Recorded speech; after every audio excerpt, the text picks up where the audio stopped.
Ensure your mask is secured before helping others. There are 10 emergency exits on this aircraft. 2 at the front, 2 in the middle, 2 at the rear, and 4 over the wings. The fluorescent strips along the floor will guide you to the closest exit. In the unlikely event of a water landing, take the life jacket from under your seat, slip it over your তো importance অ্যানাউন্সমেন্টের মধ্যে আমি কি করছি জানো, এই যে bag থেকে বার করছি চানাচুর আর মুখে পড়ছি, কারণ এগুলো আমার বেশ অনেকবারই শোনা।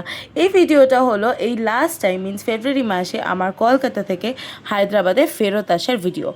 যেহেতু মামবাড়ি থেকে বেরিয়েছিলাম সেই কারণে সমস্ত কিছু এত স্মুথলি আর এত ভালোভাবে হয়েছে যে কি বলবো। আমি তো ডিসাইড করেই নিয়েছি নেক্সট বার যখনই বেরোবো মামবাড়ি থেকেই আসবো। আর এখানে আমি এতই লম্বা যে বাসের মাথাটা আমার মাথায় থেকে যাচ্ছে।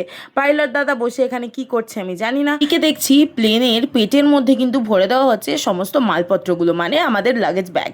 আর আমার তো খুশি আর ধরে না, না না হায়দ্রাবাদে ফেরত আসছি সেটা খুশি না, কিন্তু এই ফেরত আসার পরে যে ঘটনাগুলো ঘটবে সেইটা ভেবে আমার খুশি হচ্ছে। ফাইনালি আমার সমস্ত রকমের স্ক্যানিং কমপ্লিট হয়ে গেছে আর আমি ট্যাক্সিং এরিয়া দিয়ে বেরিয়ে উঠে পড়ছি ফ্লাইটে। আর আমার ফ্লাইটে আমি জানি না কী প্রবলেম হয়েছিল, আমি বাদে প্রত্যেকটা মানুষের পেট খারাপ। ঢোকা থেকে ঢুকে রেখে যাচ্ছি, বাথরুমে লোক যাচ্ছে আসছে যাচ্ছে আসছে। হয়তো এটা আমার জীবনের শেষ flight, but still I want to explore the laboratory area. এতই বাথরুমে ভিড় ছিল, দেখার আমার কোনো অবকাশ ছিল না। তো আমি ঘুমিয়ে পড়েছিলাম আর এটা সকাল থেকে বিকেল হয়ে গেছে, এখানে রাত 3ও হয়ে গেছে। সমস্ত কিছু সেরে বাড়ি ফিরতে ফিরতে একটু তো সন্ধ্যে রাতের মাঝামাঝি অবস্থা হয়েই গেছিলো। হায়দ্রাবাদের এয়ারপোর্টটা যে এত বড় সেটা তোমাদেরকে কী করে বোঝাবো। তো এখানে ওয়াকলেটারের ওপর দিয়েও সবাই হেঁটে হেঁটে যাচ্ছে, আমার এত তাড়া ছিল না তাই আমি ওদেরকে দেখতে দেখতে দাঁড়িয়েই ছিলাম। এবারে চলে এসেছি আমি ব্যাক বেল্টের কাছে অ্যান্ড অ্যাজ ইউজুয়াল প্রচণ্ড লেট। আমি দাঁড়িয়ে দাঁড়িয়ে লিটারেলি বোর হয়ে যাচ্ছিলাম। অনেকক্ষণ ওয়েট করার পরে ফাইনালি এসেছে আমার ব্যাগটা।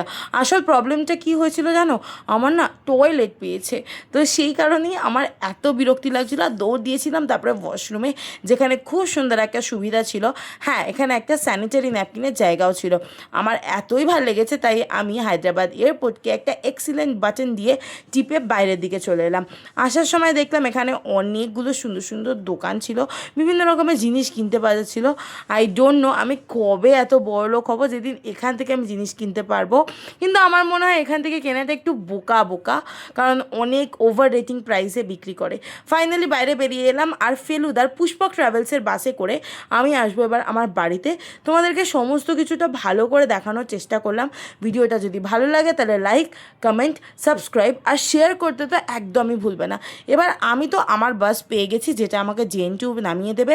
আর এত বড় বড় বিল্ডিং দেখতে দেখতে আমার পুরো ঘুম এসে গেছে। তো আজকের মতো টাটা, দেখা হচ্ছে অন্য কোনো দিন অন্য কোনো